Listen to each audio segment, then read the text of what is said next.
மதிமுகம் நேயர்களுக்கு வணக்கம். இது அரசியல் திண்ணை. இன்றைய நமது அரசியல் திண்ணை நிகழ்ச்சியில சிறப்பு விருந்தினராக மூத்த பத்திரிகையாளர், அரசியல் விமர்சகர் தமிழா பாண்டியன் இணைந்திருக்கிறார். பேசலாம். அவைக்கா ஒரு கட்சியாக உருவாகி கொண்டு வருகிறது. ம்.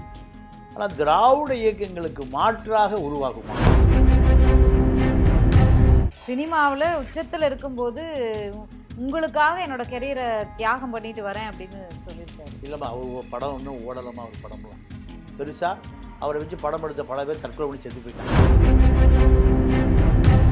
சிறைக்கு போனதில்லை, போராட்டம் பண்ணதில்லை. இவர் தொண்டர்களை கூட்டிகிட்டு பெரிய தடியடியோ, கண்ணீர் புகை கொண்டோ, வேலூர் ஜெயிலோ, கடலூர் ஜெயில் இதெல்லாம் பார்த்ததே இல்லை.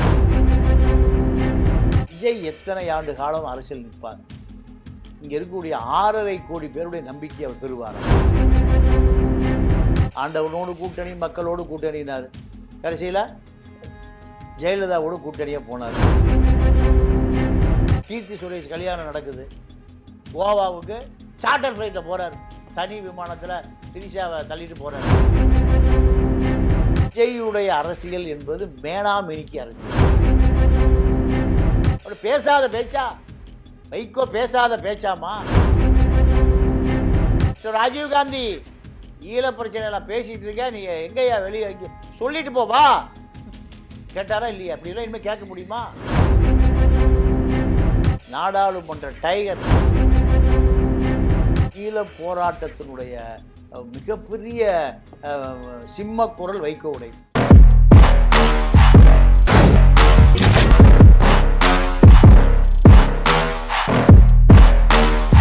டயா பூஸ்டர் சுகரை கண்ட்ரோல் பண்ணும், உங்க ஆரோக்கியத்தை மீட்டு தரும். சர்க்கரையை கட்டுப்படுத்துறதுக்கான எளிமையான வழிமுறை, இயற்கையான வழிமுறை. அனைத்து மருந்து கடைகளிலும் கிடைக்கும். அரசியல் திண்ணை நிகழ்ச்சியில் இணைந்தமைக்கு மகிழ்ச்சிங்க சார். வணக்கம்.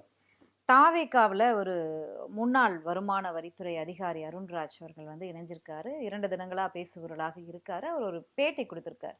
விஜய் அவர்களுடைய உத்தரவுக்காக காத்திருக்கிறேன் அப்படின்னு அந்த பேட்டியில பேசியிருக்காரு.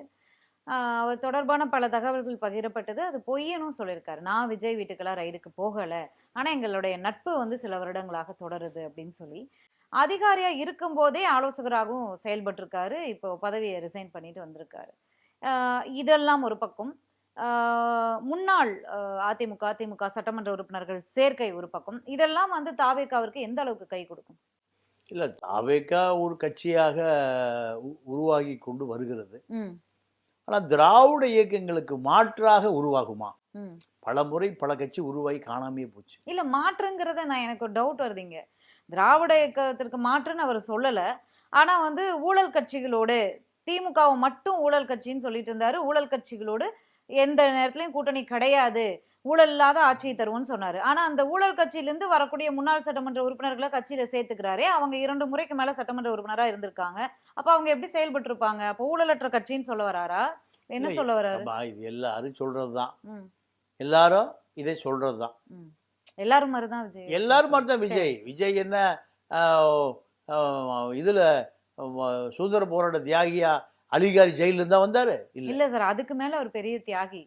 சினிமாவுல உச்சத்துல இருக்கும்போது உங்களுக்காக என்னோட கெரியரை தியாகம் பண்ணிட்டு வரேன் அப்படின்னு சொல்லியிருக்காரு. இல்லம்மா, அவர் படம் ஒன்றும் ஓடலமா. அவர் படம்லாம் பெருசா அவரை வச்சு படம் எடுத்த பல பேர் தற்கொலை பண்ணி செத்து போயிட்டான்.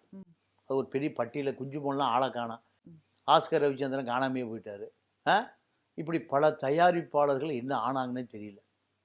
இப்போ இவர் சொந்த படம் லியோலாம் சொந்த லலித்து கேஸ் ஏஜென்சி வச்சுட்டு சும்மா ஒரு பொட்டிக்கடை வச்சுருந்தவன் இவரே பினாமியை போட்டு எடுக்கிறாரு. இவரோட பிஆர்ஓவாக இருந்து செல்வகுமார் புலி படத்தோட அவரும் காணாமல் போயிட்டார். இவரை பொறுத்த வரைக்கும் ஒரு படம் எடுத்து அந்த படம் ஓடலைன்னா அவன் தரித்திரம் பிடிச்சவன், பூட பிடிச்சவன், அவன் மூஞ்சலியே முடிக்க மாட்டார். இப்படி பல தயாரிப்பாளர்கள் செத்தே போயிட்டு அவர் வச்சு படம் எடுத்தவங்களாம். இப்படி ஒரு பெரிய பட்டியலே இருக்குது. இதுதான் இவருடைய நிலைமை. ஆக மொத்தம் இவர் படம் ஓடலை, இப்போ அரசியலுக்கு வர்றாரு. ஆனால் இவர் அரசியலில் எத்தனை ஆண்டு காலம் தாக்கு பிடிப்பார்? சிறைக்கு போனதில்லை, போராட்டம் பண்ணதில்லை. இவர் தொண்டர்களை கூட்டிகிட்டு பெரிய தடியடியோ, கண்ணீர் புகை கொண்டோ, வேலூர் ஜெயிலோ, கடலூர் ஜெயில் இதெல்லாம் பார்த்ததே இல்லை. இவ்வளோ தூரம் ஏன் சார் போறீங்க? இப்போ வரைக்கும் ஒரு ப்ரெஸ் மீட் கூட இதுதான். அப்போ சொகுசாக இருந்து சினிமா ஓட மாட்டேங்குது. தியேட்டர் கிடைக்க மாட்டேங்குதுக்கு ஆரம்பிக்கப்பட்ட கட்சி. என்ன இந்த இடத்துக்கு உயர்த்திய மக்களுக்கு நான் ஏதாவது பண்ணணும் தான் அரசியலுக்கு வரேன்னு தானே சொன்னாரு. இல்லை, அது எல்லாரும் சொல்றது அப்படிதான். யார் விஜயகாந்த் சொன்னார், ரஜினிகாந்த் சொன்னார், கமலஹாசன் சொன்னார், டி ராஜேந்தர் சொன்னார், விஷால் ரெட்டியார் சொன்னார், பல ரெட்டியார் எல்லாம் சொன்னாங்க. ராமராஜன் நான் தானே தமிழ்நாடு முதலமைச்சர், தலை விதிடா, இந்த மக்களுடைய தலை விதி. சின்ன எம்ஜிஆர்னாரு, பல பேர் வந்துட்டான், காணாமல் போயிட்டான். இப்போ அதே போல தான் விஜய். விஜய் எத்தனை ஆண்டு காலம் அரசியல் நிற்பார்? இங்கே இருக்கக்கூடிய 6.5 கோடி பேருடைய நம்பிக்கை அவர் பெறுவாரா? வாக்காளர் 6.5 கோடி பேர். இப்போ இதெல்லாம் ஒரு பெரிய கேள்வி கணை. நீங்கள் போகிற ஓக்கில் டார்ச் லைட் எடுத்து கமலஹாசன் 4% ஓட்டு போட்டான். நான் தமிழ்நாடே கிடையாது, எனக்கு தமிழ்நாடு சம்மந்தமே இல்லை, நான் சிங்கப்பூர் குடியுரிமை விட்டுறேன்னு சொன்னார். யார்? டிடிவி தினகரன். சிங்கப்பூர் சிட்டிசனாக ஆயிட்டார். இங்கே தப்பிச்சு போய் திருப்பி இங்கே வந்தார். எலெக்ஷன் நேரம் மக்கள் 4% ஓட்டு போட்டான். இப்படி பல அதிசயங்கள் அற்புதங்களுக்கு நடக்கும். அதில் விஜய்க்கும் நடக்குது, விஜயகாந்துக்கும் நடந்தது. ஆண்டவனோடு கூட்டணி, மக்களோடு கூட்டணினார். கடைசியில் ஜெயலலிதாவோடு கூட்டணியாக போனார். இப்படி பல விஷயங்கள் தமிழ்நாட்டு அரசியலில் ஒரு 50 ஆண்டு காலமாக 75 ஆண்டு காலமாக நடக்குது. விஜய் எவ்வளவு தூரம் அரசியலில் தாக்கு பிடிப்பார், அவருடைய வாக்கு வங்கி என்ன என்பதெல்லாம் 26 தேர்தலில் தனிச்சு நின்னா தெரியும். இல்லை, விஜய் அவர்களை ரொம்ப குறைவாக எடை போடுறீங்க. ஜனநாயகன் படத்தோட கடைசி நாள் ஷூட்டிங்க முடிஞ்சிருச்சு, முழு நேர அரசியல் இனிமேல் ஈடுபட போறாரு, இனி பாருங்க அவருடைய தீவிர அரசியல் அப்படின்னு சொல்றாங்க தாவேகாவினர். இனி அந்த மாதிரி தீவிரமான அரசியல் விஜய் அவர்கள் கிட்ட இருந்து எதிர்பார்க்கலாமா? கட்சித்தீவுக்காக சாகும் வரை உண்ணாவது இருப்பாரா? காவிரிக்காக சிறை நிரப்பும் போராட்டத்தை நடத்துவாரா? வேலூரில் போய் ஒரு வருஷம் தடாவில் இருப்பாரா? சொல்லுங்க. இதுதான்ப்பா தீவிர அரசியல். வைகோ இருந்தாரா இல்லையா? எத்தனை வருஷம் இருந்தார் தடாவில்? விடுதலை புலிகளை ஆதரித்து பேசியதற்காக ஜெயலலிதா பிடிச்சி அதுவல்ல காரணம். நீங்கள் ஏன் வைகோ சிறையில் ஜெயலலிதா பிடிச்சி போட்டுதுங்கிறத ஒரு ரகசியத்தை இதுவரை யாருமே சொல்லலை. நான் சொல்கிறேன். என்ன காரணம்னா, ஈழப்பிரச்சனையை வாஜ்பாய் பிரதமராக இருந்த பொழுது வாஜ்பாய்க்கு ஒரு செல்ல புள்ள, வாஜ்பாய்க்கு நெருக்கடி கொடுக்குறார். ஈழப்பிரச்சனை உங்கள் காலத்தில் முடிவு கொண்டு வந்துருங்க, தனிநாடு கண்டிப்பாக வேணும், தமிழர்களுக்கு சுய மரியாதை வேணும். வைகோ யாருக்கு நெருக்கடி கொடுக்குறாரு? வாஜ்பாய்க்கு. இலங்கை அரசாங்கம் நாடு உடைந்து போய்விடும், இந்தியா ஒரு பெருநிலப்பரப்பு, இந்தியா நினைத்தால் தமிழர்களுக்கு நாடு வாங்கி கொடுக்க முடியும். இதை இலங்கை அரசாங்கத்தினுடைய சதியில் ஜெயலலிதா சிக்கி கொண்டார். அதில் தான் அவர் பிடிச்சி தடாவில் போட்டார். அவர் பேசாத பேச்சா? வைகோ பேசாத பேச்சாமா? மிஸ்டர் ராஜீவ்காந்தி, ஈழ பிரச்சனைலாம் பேசிகிட்டு இருக்க, நீ எங்கேயா வெளியே எங்கே சொல்லிட்டு போவா கேட்டாரா இல்லையா? அப்படிலாம் இனிமேல் கேட்க முடியுமா? நாடாளுமன்ற டைகர். நானெல்லாம் ஒரு இளமையாக இருக்கிற காலத்தில், இப்போ இளமை தான், அது வேறு விஷயம். 89 கோவை ராமகிருஷ்ணன் தலைமையில் நான் ஒரு 1000 பேர் போய் அந்த சிவகாசி பார்லிமெண்ட்டை வேலை பார்த்தோம். நானெல்லாம் 2 மாதம் வேலை பார்த்தேன். எப்போ? வைகோ கட்சி ஆரம்பிக்கிற முந்தைய நானெல்லாம் வைகோ கட்சி கோவை ராமகிருஷ்ணன் தலைமையில் நாங்கள்லாம் போயிருந்தோம். அப்போது ஈழ போராட்டத்தினுடைய மிகப்பெரிய சிம்ம குரல் வைகோ உடையது. இவ்வளவு பெரிய வரலாறு உடையவர் வைகோபாலசாமி. இதெல்லாம் கடந்த கால அரசியல். இதே போன்ற அரசியலை விஜய் ஒரு 10% பண்ணியிருப்பாராமா? 10% பண்ணியிருப்பாரா? இல்லை. என்ன காரணம்னா, அந்த அரசியல் அவருக்கு தெரியாது. மத்திய அரசை மாநில அரசை எதிர்த்து எப்போ 1 வருஷ காலம் தடாவில் கிடந்தார். தனிமை சிறையில் அடைபட்டு கிடந்தார் வைகோ. எங்க? வேலூர் ஜெயிலில். வைகோ தம்பி ரவிச்சந்திரன் ஜெயிலில் அடைபட்டு கிடந்தார் தடாவில். என்ன பண்ணாரு? கள்ளக்கடத்தல் பண்ணாரா? கஞ்சா வித்தாரா? இல்லை கொடநாடு சொத்து வாங்கினாரா? புலிகளை அடைக்கலம் கொடுத்தார். யாரு? வைகோ தம்பி ரவிச்சந்திரன் புடாவில் கிடந்தார். அதே வேலூர் ஜெயிலில். அண்ணா அந்த பக்கம் ஜெயிலில், தம்பி இந்த பக்கம் ரூமில் இருந்தார். இப்படி ஏதாவது தியாகம் விஜயோடைய வரலாறு எடுத்து பாருங்க. இல்லை. இப்படி அரசியல் என்பது தியாகம் பண்ணுபவர்களுடைய இடம்தான் அரசியல். பெரியார் தன்னுடைய 2 சிறுநீரகமும் பழுதடைந்து மூத்தரை சட்டியை பக்கத்தில் வச்சுட்டு பெரியார் உலகை பலமுறை சுற்றி வந்ததற்கு இணையாக தமிழ்நாட்டை பூரா சுற்றி வந்தார். இதுதான் அரசியல். இப்படி விஜய் ஏதாவது ஒரு தியாகத்தை சொல்லுங்க. இங்கே பூரா சாவுறான். கள்ளக்குறிச்சியில் கள்ளச்சாராயத்தை குடிச்சிட்டு சாவுறான். இங்கே கீர்த்தி சுரேஷ் கல்யாணம் நடக்குது. கோவாவுக்கு சார்ட்டர் ஃப்ளைட்டில் போகிறார். தனி விமானத்தில் திரிஷாவை தள்ளிட்டு போகிறார். இதாயா அரசியல்? அப்போது விஜயுடைய அரசியல் என்பது மேனாமினிக்கு அரசியல், திரைப்படத்துறை அரசியல், ரோஸ் பவுடர் அரசியல், இதுவல்ல அரசியல். அப்போது விஜய் அரசியலை இந்த திராவிட இயக்கத்தில் இருக்கக்கூடிய சில தலைவர்கள், உதாரணத்திற்கு திருமாவளவன், வேல்முருகன், வைகோ, 3 பேர் சேர்ந்து ரவுண்டு கட்டி அடித்தா விஜய் காணாமே போயிடுவார். 3 பேரும் ஒற்றுமைப்படவில்லை என்பதுதான்.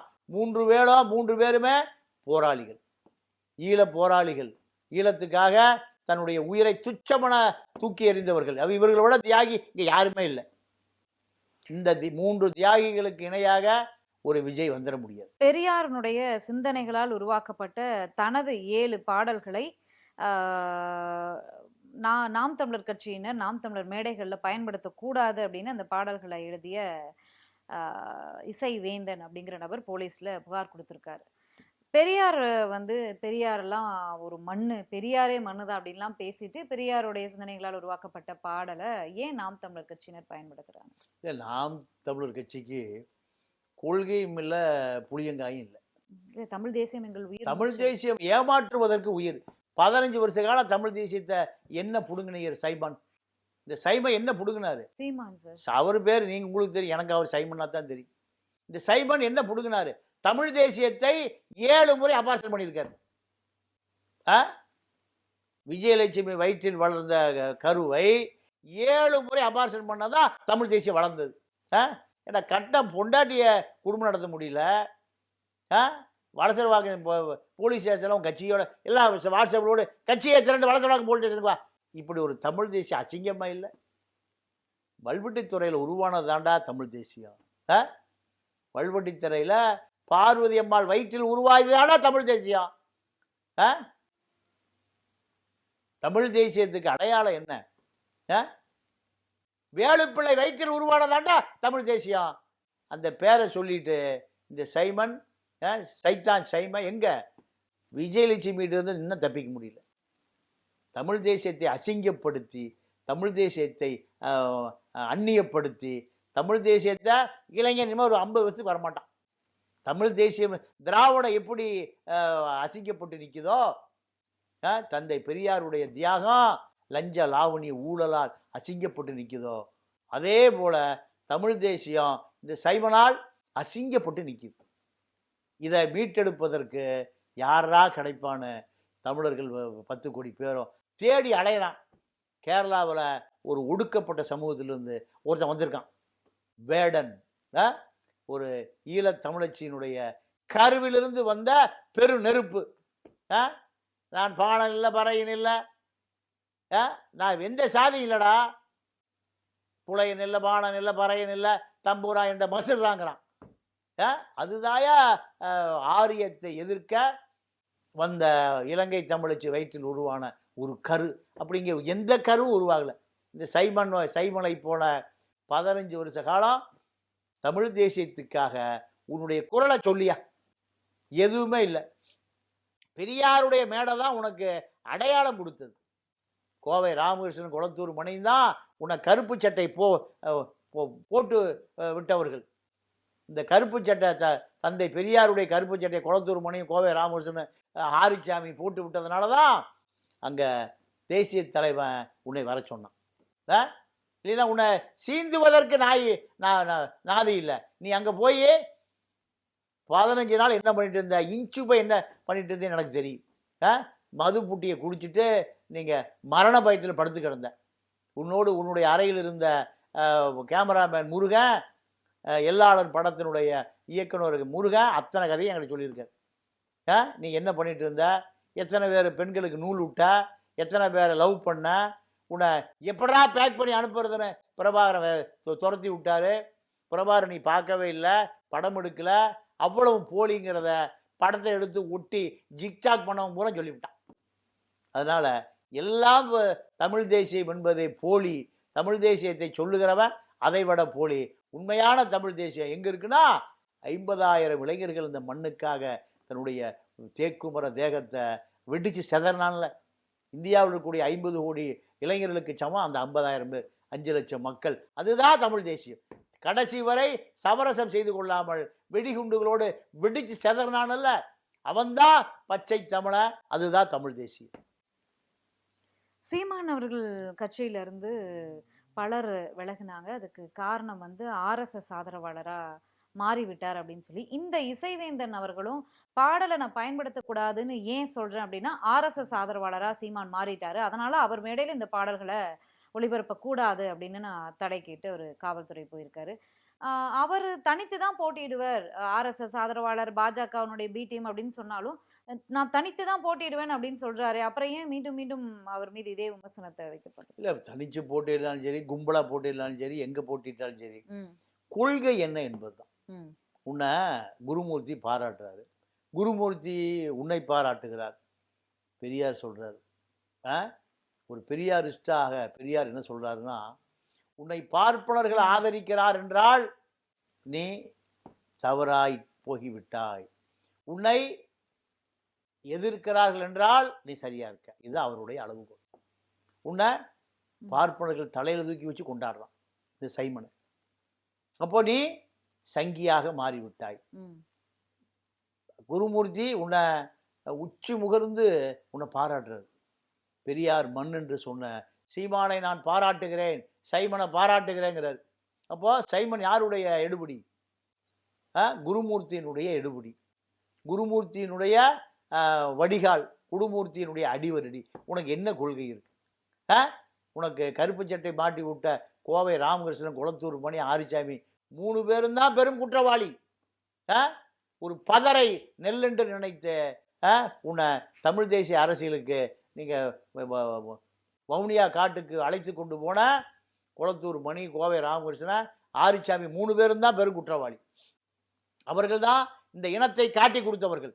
இந்த இனத்தை புல்லுருவியை வளர்த்து விட்ட பெரும் தவறை வரலாற்றில் செய்தவர்கள் இந்த 3 பேர் தான். இந்த தவறை இவர்கள் செய்யலினா இது போன்ற புல்லுருவிகள் எங்கேயோ அழிஞ்சு போயிருப்பான், காணாமல் போயிருப்பான். இவர்களை ஏமாற்றியது மட்டுமல்ல, ஏறக்குறைய 40 லட்சம் இளைஞர்களை ஏமாற்றி வச்சிருக்கான். 40 லட்சம் இளைஞர்கள் நீங்க தமிழ் தேசிய போதையில இந்த சைமனை போன்ற சமூக விரோதிகள் தலைமை ஏற்றுக்கொள்வதற்கு அடித்தளமிட்டவர்களே குளத்தூர் மணி, கோவை ராமகிருஷ்ணன், ஆரிச்சாமி தான். இந்த 8% வாக்கு இந்த 2026 தேர்தலில் தொடருமா? நாம் தமிழருக்கு அதிகரிக்குமா? இல்லை, வாய்ப்பே இல்லை. ஏன்னா கூட்டமா விலகி வந்து வேல்முருகன்கிட்ட அணைஞ்சிட்டு இருக்கான். திமுக மாவட்ட செயலாளருக்கு பூரா புது இன்னோவா கார் சாவி இப்படி காமிக்கிறாங்க. அதெல்லாம் வேண்டாம். வேல்முருகன் தான் தமிழ் தேசியத்தினுடைய அடையாளம். வேல்முருகனோடு இணைந்து கொள்வதுதான் எதிர்கால தமிழ் தேசியத்தை மீட்டெடுக்க முடியும். வேல்முருகன் உலகத் தமிழர்களுடைய ஒட்டுமொத்த கோரிக்கையான ஈழத்தமிழர்களுக்கான பொது வாக்கெடுப்பு, இது ஒரு ஜெனோசைடு, ஒரு இன அழிப்பு, ஒரு பொது வாக்கெடுப்பு எடுங்கன்னு சொல்லி உலகத் தமிழர்கள் பூரா அப்போ யாரை கெஞ்சலாம்? வேல்முருகன் தான் கோரிக்கை வைக்கிறான். அப்போ வேல்முருகனை நோக்கி நாம் தமிழர்கள் வருவது என்பது இயற்கையாக அமைந்திருக்கிற ஒரு பெரிய வரலாற்று நிகழ்வு. மத்திய இணையமைச்சர் எல் முருகன் வந்து ஒரு பிரத்யேக பேட்டி கொடுத்திருக்காரு ஒரு சேனலுக்கு. அதுல சொல்லியிருக்காரு, திமுக கூட்டணி நிச்சயமாக உடையும், அங்கிருந்து பிரிஞ்சு வந்து எங்களோட இணைவாங்க என்டிஏ கூட்டணியில அப்படின்னு சொல்லியிருக்காரு.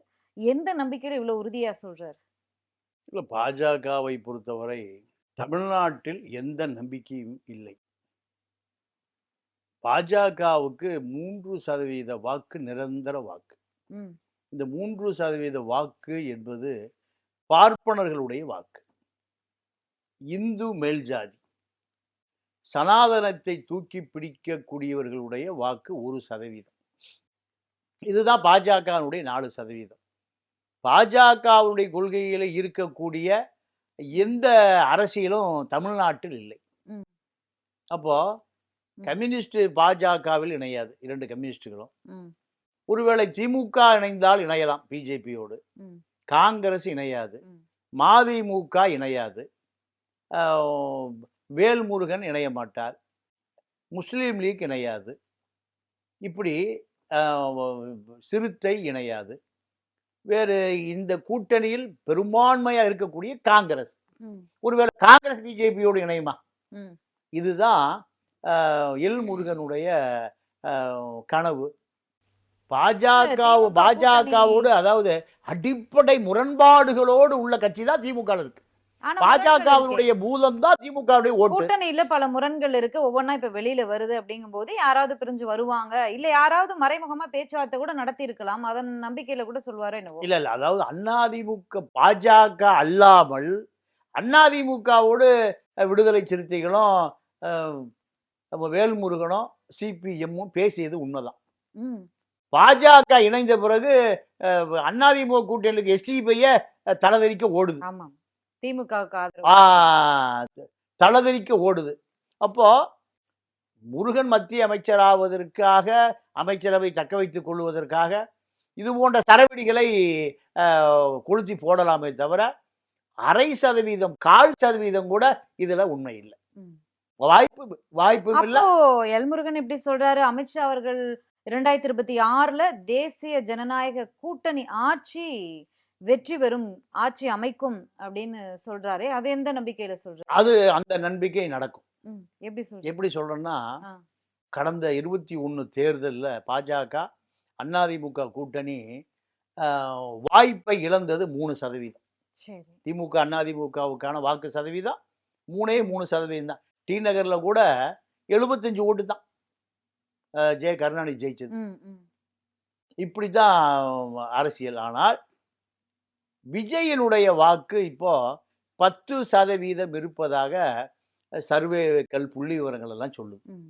விஜயுடைய கூட்டணியை அதிமுக கூட்டணியில் இணைப்பதற்கான அத்தனை வேலைகளையும் டெல்லி நினைத்தால் சாத்தியப்படும். ம். விஜயை எப்படியாவது அதிமுக கூட்டணியில் கொண்டு வந்து சேர்க்கக்கூடிய வேலைகளை பாஜக கண்டிப்பாக செய்து முடிக்கும். ஏன்னா விஜயை பொறுத்த வரைக்கும் 2 ஆப்ஷன், திமுகவோடு சேர்வதா அதிமுகவோடு சேர்வதா. ம். திமுகவோடு சேர்வதற்கு வாய்ப்பே இல்லை. பிஜேபி கூட்டணி டெல்லியில் இருக்கு. இவர்கள் திமுகவை எதிர்ப்பதற்கு இந்த என்டிஏ கூட்டணியாக ஒரு கூட்டணி உருவானால் மட்டும்தான் அசுரபலத்தோடு திமுகவை மோத முடியும். திமுக ரொம்ப நம்பிக்கையா இருக்கு, நம்ம தான் அடுத்த ஆட்சி. 1 கோடி பெண்கள் ஓட்டு போட்டுருவாங்க. 1000 ரூபாய் வாங்குற பெண்கள் 1.5 கோடி பேர், 1.25 கோடி பேர், முஸ்லீம், கிறிஸ்துவர், தலித். இந்த வாக்கு நமக்கு 20% இருக்கு. திமுகவுடைய வாக்கு 20% இருக்கு. இந்த 1 கோடி பேர் 20%, அப்ப 60%. ம். 60% பல கட்சியே காணாம போயிரும். முதலமைச்சர் மதுரையில பேசும்போது 30% வந்து நீங்க வாக்காளர்களை வந்து புதிய வாக்காளர்கள் சேர்க்கணும்லாம் டார்கெட் கொடுத்திருக்காரு. இது ஒரு புறம் இருக்கு. தாவேகா தரப்புல இருந்து தான் 2 முறை அறிக்கை கொடுத்துட்டாங்களே, பாஜகவோடும் திமுகவோடும் என்றைக்கும் கூட்டணி கிடையாது அப்படின்னு சொல்லிட்டாங்களே, அவங்க எப்படி இந்த கூட்டணியில போய் இணைவாங்க? யாரோட கூட்டணி இல்லையோ ம். அவர்களோடு காலையில கூட்டணி இருப்பாங்க. நீங்க ம். விஜயகாந்த் கட்சி கூட்டணிய ஒரு உதாரணம் போதும். ம். கார்ல ஒரு கோபாலபுரம் போவதாகத்தான் அனைத்து மீடியாக்களும் நம்மள காத்து கிடந்தாங்க. அவர் எங்க போனாரு? பாய்ஸ் கார்டன் போயிட்டார். அண்ணா மேம்பாலம் வருகிற அடியில பூந்து வருகிற வரை, கத்தீட்ரல் ரோடு வருகிற வரை எங்க எந்த பக்கம் போவாரு? வலது பக்கம் போவாரு, இடது பக்கம் போயிட்டார். இப்படித்தான் கூட்டணிகள். கூட்டணிகள் இரவு தூங்குகிற பொழுது ஒரு கூட்டணியா இருக்கும். பாமக நைட்டு அதிமுக கூட்டணி, விடிஞ்சா பிஜேபி கூட்டணி. அதனால இந்த கட்சிகளுடைய பேரத்தை கூட்டணியில நீங்க ஆற்றில் தான் எழுதணும், மணல் எழுத முடியாது. இதுதான் இவர்கள். அதனால அமித்ஷா எப்படியாவது அமித்ஷாவுடைய ஆட்கள் தான் சுத்தி இருக்காங்க. உதாரணத்துக்கு விஜயை சுத்தி ஆதவ அர்ஜுன் இருக்காரு. அவரு பாஜகவுடைய ஒரு முகம்தான். எந்த கட்சிக்கு போனாலும் அவர் தானே சொல்றாரு, பாஜகவோடும் திமுகவோடும் என்றைக்கும் கூட்டணி கிடைக்காதுன்னு ஆதவ அர்ஜுனா தானே சொல்றாரு. இல்ல, ஆதவ அர்ஜுனா கட்சியினுடைய டிசைடிங் ஃபேக்டர் கிடையாது. தேர்தல் மேலாண்மை பொதுச் செயலாளர். ஆமா. ஆனா விஜய் நேற்று அறிக்கை விட்டுருக்காரு. அருண்ராஜன் ஒரு IRS அதிகாரி. விஜயனுடைய உத்தரவுக்கு இணங்க ஆலோசனைலாம் கிடையாது. கமாண்டிங் மிலிட்ரி மாதிரி. ம். விஜயினுடைய ஆலோசனைக்கு உத்தரவுக்கு இணங்க ஆலோசனைப்படி. அடுத்து புஷி ஆனந்தனுடைய அறிவுரைப்படி. ம். புஷி ஆனந்த் அறிவுரைப்படி ஐஆர்எஸ் அதிகாரியை கேட்பாருன்னு அதில் அறிக்கை வந்திருக்கு. கருணாநிதி கூட இப்படி அறிக்கை கொடுக்க மாட்டார். ஆலோசனைக்கு இணங்க அப்படிதான் வரும். இங்க கமாண்ட் சொல்றதை செய்ய. ம். யாரு விஜய் என்ன சொல்லியிருக்காரு? உத்தரவுக்கு இணங்க. தப்பறையிட்ட சொல்றதை கிளம்பி வெளியே போ. இந்த சைமன் மாதிரி. அப்போ அதுதான் யாருடைய கட்சி? விஜய் கட்சி. அதனால என்ன முடிவு என்பது நீங்க பனையூர் வீட்டிலிருந்து சக திரைப்பட நண்பர்கள் நண்பிகளோடு எடுக்கிற முடிவு இரவே வந்துடும். அதனால விஜய் கட்சியினுடைய கொள்கை கூடாரம் என்பது பெரியாரை போல, காமராஜை போல, கக்கனை போலலாம் கிடையாது. என்ன நெருக்கடியோ, அமித்ஷா கொடுக்குற நெருக்கடி எது நெருக்கடியோ அந்த நெருக்கடியை ஒட்டி அடுத்த நாள் காலையில் கூட்டணி சேர்க்கிறோம். இப்படி பல கூட்டணிகளை பார்த்துருக்கோம். விஜயகாந்த் கூட்டணி இரவோட இரவா மாறி போச்சு. விஜய் கூட்டணி மாறுவதற்கெல்லாம் ரொம்ப நேரம் ஆகாது.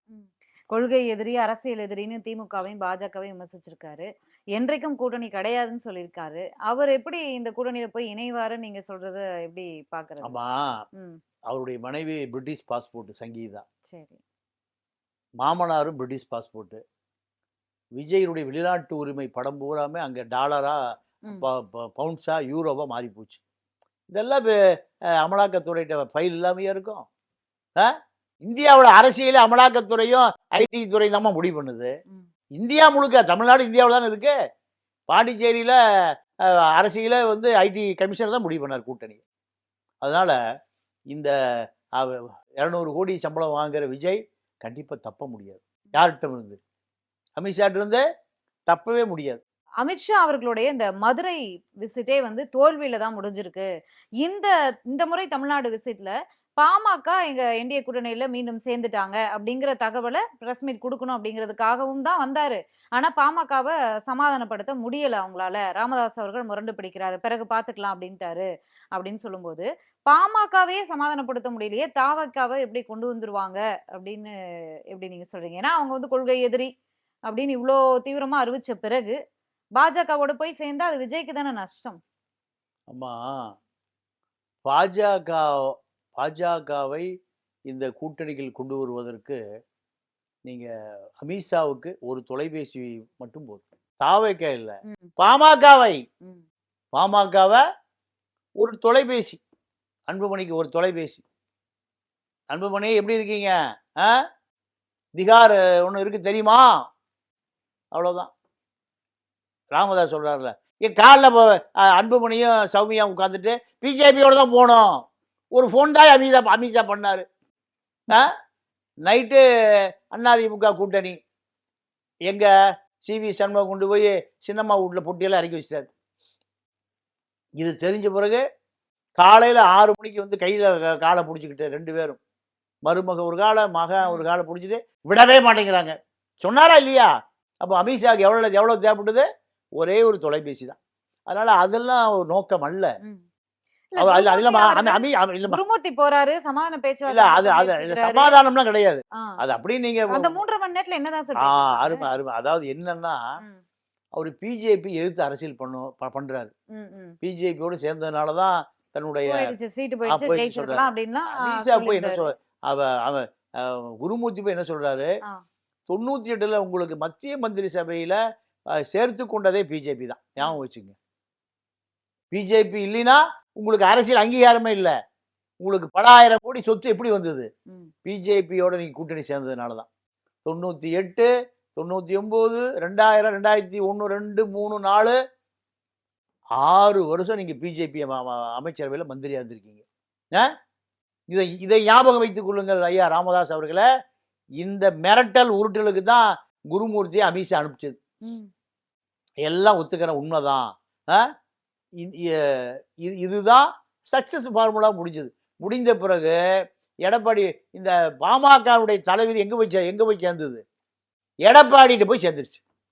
எடப்பாடி சொல்லிட்டாரு, பாமகனா ராமதாஸ் தான், ராமதாஸ்னா பாமக தான், அன்புமணியில் ரோலே இல்லை. இந்த என்டிஏ கூட்டணியில் சேரணும்னா நீங்க நேரடியாக எங்க வரணும்?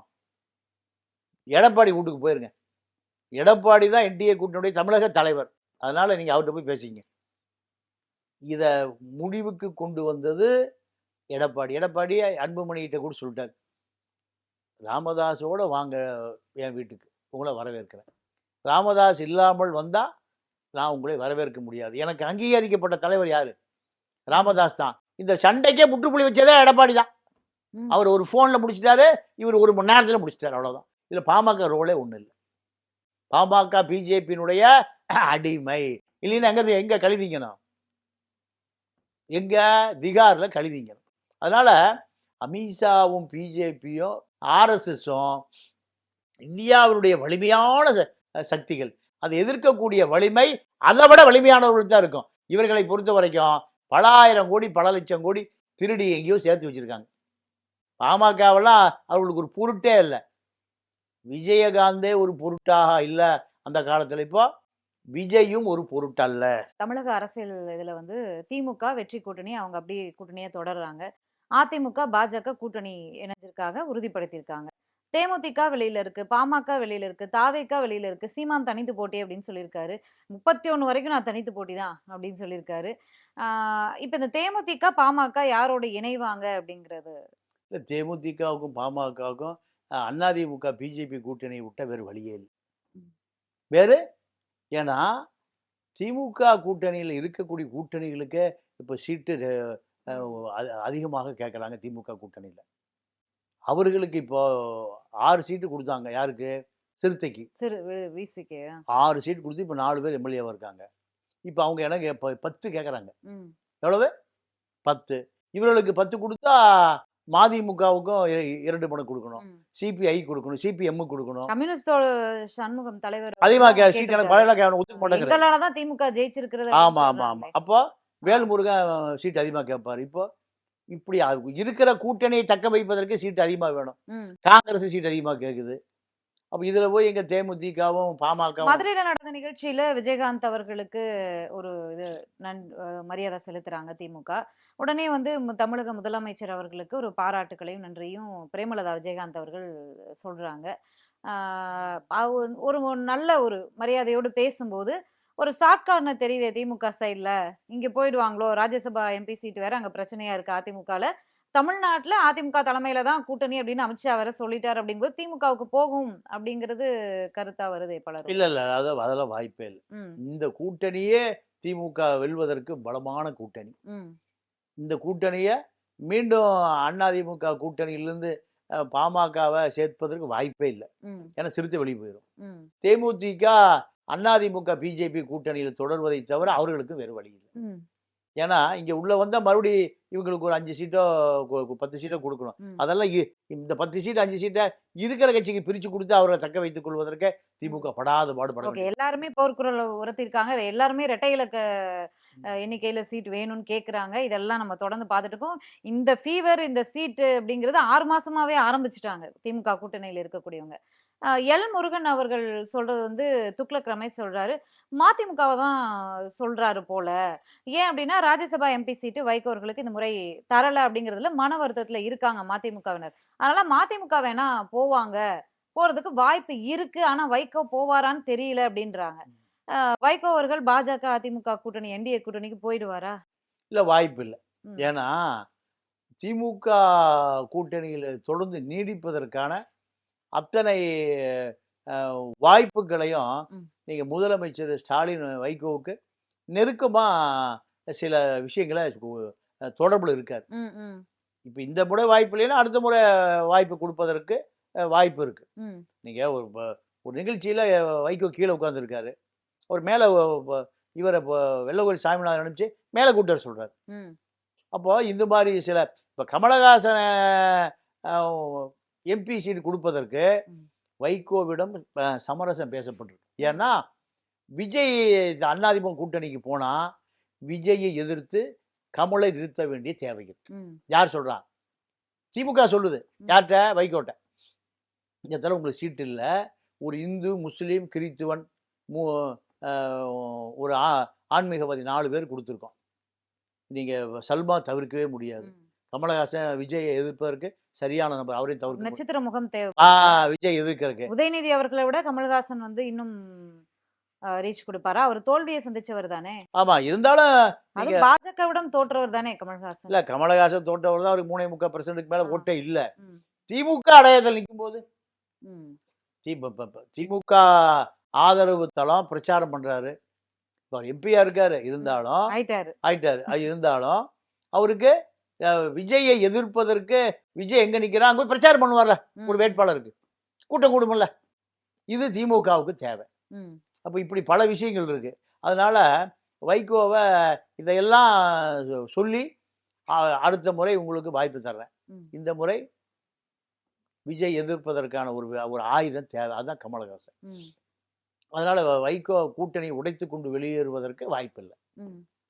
திமுக கூட்டணி அப்படியே அப்படியே தொடரும். தொடரும். அப்படியே தொடர்னா கூட ஒருவேளை நீங்க சொல்வது போல தாவேகா, தேமுதிக, பாமக இவங்க எல்லாமே அந்த என்டிஏ கூட்டணியில, ஏன்னா இவங்க எல்லாம் பேசும்போது ஒரு வார்த்தையை மென்ஷன் பண்ணிடுறாங்க. திமுகவை வீழ்த்துவதற்கு எந்த எல்லைக்கும் செல்வோம் அப்படிங்கிற வார்த்தையை எல்லாரும் சொல்றாங்க. ம். அப்படிங்கும்போது இவங்க எல்லாம் ஒண்ணு சேர்ந்தா இந்த 2026 தேர்தல் வந்து திமுகவிற்கு எப்படி இருக்கும் களம்? திமுக கூட்டணியில 14% ரெடிமேடா இருக்கு. ம். ரெடிமேட் சட்டம் மாதிரி எடுத்து போட்டுக்கலாம், தைக்கலாம் வேண்டியது. யாருடைய வாக்கு? முஸ்லீம் சிறுபான்மை மக்களுடைய வாக்கு. 3% கிறிஸ்துவர்கள், பிஜேபி பூதம் இருக்கிறதுனால அப்படியே திமுக போட்டுருவான். ம். தலித்து படித்த இளைஞர்கள், நம்ம சனாதனத்தை தூக்கி பிடிக்கிற பிஜேபியை எதிர்த்தே ஆவது வாழ்நாள் கொள்கைங்கிறான் அந்த இளைஞர்கள் பூரா. அப்ப அந்த வாக்கு எங்க விழுந்துரும்? திமுகவுக்கு. ஆக சாலிடா 20% விழுந்துரும். அதிமுக பாஜக கூட்டணியை அதிமுக தொண்டர்களை விரும்பல அப்படிங்கறதானே சொல்றாங்க. அப்ப திமுகவுக்கு இது பலம் தானே. இல்ல, அதிமுக தொண்டர்கள் அதிமுக கூட்டணி விரும்பலாம் சொல்லவே முடியாது. ம். ஏன்னா ம். அதிமுக கூட்டணி அது எம்ஜிஆர் கூட்டணி. ம். ரெட்டையில எம்ஜிஆர் அவன் என்னைக்குமே அந்த ரெட்டையிலைக்கு துரோகம் பண்ண மாட்டான். இல்ல பாஜக அதிமுக கூட்டணி வந்து பிரிஞ்சப்போ பட்டாசு வெடிச்சு கொண்டாடினாங்க, ஸ்வீட் கொடுத்து கொண்டாடினாங்க. சேர்ந்தப்ப யாரும் கொண்டாடலையே. அந்த கூட்டணியை விரும்பலங்கிற கருத்தை எடப்பாடி அவர்கள் வரைக்கும் வந்து பதிவு பண்றாங்களே இல்ல, அடிமட்ட தொண்டர்கள்ல இருந்து. பதிவு பண்றாங்கம்மா. ஆ. கட்சி உடைஞ்சு போயிரும்னு பதிவு பண்றாங்களா இல்லையா? கட்சியை சேர்க்க தான் எடப்பாடி அவர்கள் வந்து ஒற்றுமையாக்க பிரிஞ்சு போனவங்களை எல்லாம் சேர்க்கவும் அவர் முன்வர மாட்டேங்கிறாரு. இல்ல, அவர்கள் பாஜகவை சேர்த்தா அதிமுக ஒன்றிணைந்துருமா? இல்ல அதாவது நீங்க அரசியல் கூற பலவார பிரிச்சு பார்க்கணும். ம். இவர்கள் பாஜகவினுடைய ஏஜென்ட்டுகள். ம். Sengottaiyan, Sasikala, OPS. TTV, OPS, Velumani, Thangamani எல்லாமே பாஜகவினுடைய ரகசிய ஏஜென்ட்டுகள். அப்போ அவரு 1.5 வருஷத்துக்கு முந்தி பிரிச்சுட்டு வராரு. பிரிச்சுட்டு வந்து முஸ்லீம் வாக்கு 14% இருக்கு. அதை ஒரு 7% உடைச்சோம்னா ஜெயிச்சலாம்னு நினைக்கிறாரு. ம். ம். பாஜக இல்லாம 4 பாஜக 4 போனாலுமே 3 அதிகமாக கிடைக்குது. யார்கிட்ட? முஸ்லீம் வாக்கு 14. இப்போ 7 பிரிங்க, 7 வந்துடும். நமக்கு மேற்கொண்டு ஒரு 3% தேவை. அந்த 3 முதல் 5% விஜய்ட்டு இருக்கு. இதுதான் அவருடைய கணக்கு. ஆனா இந்த கணக்கு விஜய் இந்த கூட்டணிக்குள்ள வரல. ம். பல சுற்று பேச்சுவார்த்தை, பல பேரம் பணமெல்லாம் எவ்வளவு வேணா தரட்டாரு. ஆனா விஜய் வாய்ப்பே இல்லை. விஜய் சுத்தி இருக்கிற ஆட்கள் பூரா நீங்க தாங்க முதலமைச்சர் கேண்டிடேட்டான். ம். சினிமாவில் சொல்லுவாங்கல்ல, ஒரு படம் ஹிட் ஆச்சுன்னா நீங்க தாங்க தமிழ்நாடு முதலமைச்சர். அப்போ இதே கதை தான். அப்போ எடப்பாடியை சுற்றி இருக்கக்கூடிய வேலுமணி, தங்கமணி போன்ற பிஜேபியினுடைய பி டீமு, சசிகலா, அண்ணாமலை, ம். ஓபிஎஸ், டிடிவி எல்லாம் சேர்ந்து செங்கோட்டையன் உட்பட எடப்பாடியிடமிருந்து அதிகாரத்தை மடைமாற்றுவதற்கு பிஜேபியோடு தொடர்புக்கு போயிட்டாங்க. அப்ப கட்சியை காப்பாற்றுறதுக்கு பிஜேபியோடு சேருவதை தவிர, இரட்டைலையை காப்பாற்றுவதற்கு பிஜேபியிடம் மண்டியிடுவதை தவிர வேறு வழியே இல்லை. எப்படி ஜெயலலிதா மரணத்திற்கு பிறகு எப்போ 2016 ஜெயலலிதா மறைவுக்கு பிறகு பிஜேபி சரண்டர் ஆகாமல் இந்த ஆட்சியை காப்பாற்றவே முடியாது. பிஜேபி காப்பாற்றவே முடியாது. அப்ப வேறு வழி இல்லாமல் இரட்டைலையை காப்பாற்றுவதற்கு எங்க போய் சரண்டர் ஆனார் எடப்பாடி? பிஜேபிட்ட. அதே நிலைமை தான் இப்பவும். இதை தொண்டை சரியா புரிஞ்சுக்கிறான். எடப்பாடியா தவிர ஓபிஎஸ் இந்த நிலைமையில் இருந்தாருன்னா பிஜேபியோடு இணைச்சிருப்பார். இரட்டைலைக்கு கீழே, தாமரைக்கு கீழே இரட்டைலை இருக்கும். இப்பயே கூட்டணி ஆட்சி நடைபெறும்னு சொல்றாங்க. கூட்டணி ஆட்சி செல்லூர் ராஜு அவர்கள்லாம் பேசுறாரு. தமிழ்நாட்டுல கூட்டணி ஆட்சிக்கெல்லாம் வாய்ப்பே இல்ல. கூட்டணி தான் இருக்கு. கூட்டணி ஆட்சிலாம் இல்ல அப்படின்னு சொல்றாரு. யாரும் எந்த கருத்தும் சொல்லக்கூடாதுன்னு உத்தரவிடுறாரு எடப்பாடி அவர்கள். அப்ப ஆமா. கூட்டணி ஆட்சி தானா? இல்ல எடப்பாடியை பொறுத்த வரைக்கும் ஆ. தேர்தல் முடிவுகள் வருகிற வரை தான் எடப்பாடி. ம். அதாவது 118 வருகிற வரை தான் எடப்பாடி. ம். எப்படி கொக்கு பெரிய மீன் வர வரை காத்திருக்கும், சின்ன மீன்ல காலை கடிக்கும் பார்த்துட்டே இருக்கும். ம். அப்போ அவருடைய இலக்கு 118 தான். ம். 118 வந்துருச்சுன்னா எடப்பாடி எதை எடுப்பாரு? சாட்டையை எடுத்து விடுவார். இன்றைய நமது அரசியல் தனி நிகழ்ச்சியில சிறப்பு விருந்தினராக கலந்து கொண்ட தமிழா பாண்டியனோடு பல கேள்விகளை பகிர்ந்திருந்தோம். மீண்டும் சந்திக்கலாம். நன்றி, வணக்கம்.